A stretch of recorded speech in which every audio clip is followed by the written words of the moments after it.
Well, I'm going to paint a picture before we ask questions. I'm going to make the case that America is really in an undeclared war with the Mexican drug cartels. Our nation is literally under attack by drug cartels, and the president of Mexico denies that they operate in Mexico freely in certain areas. So I'm going to make the case we're under attack, and what are we going to do about it? I'm going to make the case we've lost operational control of the border. We went from the lowest illegal crossings in December 2020 to the highest on record, 5,000 a day. I'm also going to point out to the Secretary that the number of people on the terrorist watch list being apprehended at the border is going up like a rocket ship. So my first question is, do you agree you're failing miserably, and what are you going to do to change? Well, I think we already know how he's going to answer that. And we know how Republicans want him out of his job, but that comes at a higher level, frankly. Yeah. But just 2 days ago, we got this tweet and this on Instagram from the president.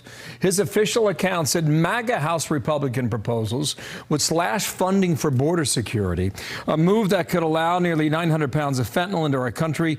We need more resources to secure the border, not less. Your reaction on that?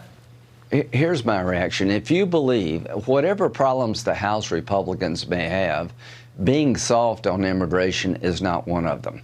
This is offensive to me that the president would suggest that the Republican Party is weak on the border. Mr. President, since you've been in charge, everything has gone to hell in a handbasket. You've had the largest number of illegal immigrant crossings on your watch in the history of the country. The drug cartels are poisoning more Americans every year than are killed by car wrecks and gun violence combined. You have no solution to these problems.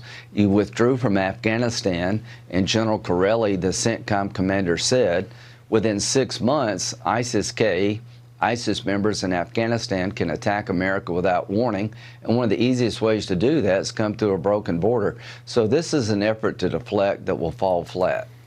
Fentanyl is now the leading cause of teenage overdose deaths.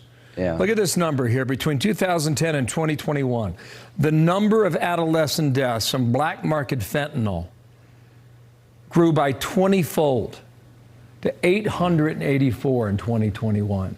Now, AMLO, the president of Mexico, was just quoted the other day as saying the U.S. and Canada have more fentanyl in our country than Mexico. That's what he said. Listen, he also urged people to vote Republican in the United States. He said hugs are better than law enforcement. What I would say to the president of Mexico, you're in denial.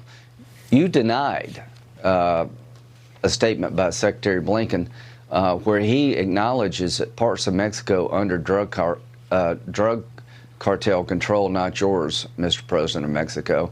He's not a reliable partner. So what's going to change? I've got legislation I'll introduce soon to make drug cartels foreign terrorist organizations. We need to put our military into the game to stop this. We need to destroy these labs on the ground in Mexico, try to work with Mexico to come up with a different solution. The law enforcement model is not working. We're literally under attack. There are more Americans being killed by Mexican drug cartels than ISIS, Al-Qaeda, the Germans and Japanese combined on the homeland. The biggest loss of death in the history of America by foreign powers is occurring on President Biden's watch at the hands of Mexican drug cartels, and we're doing nothing about it. Well, political campaigns might be able to change that. We'll see what happens with your hearing, first of all, though, at 10 a.m. Eastern Time, Senator. Thank you, Lindsey Graham. Thanks.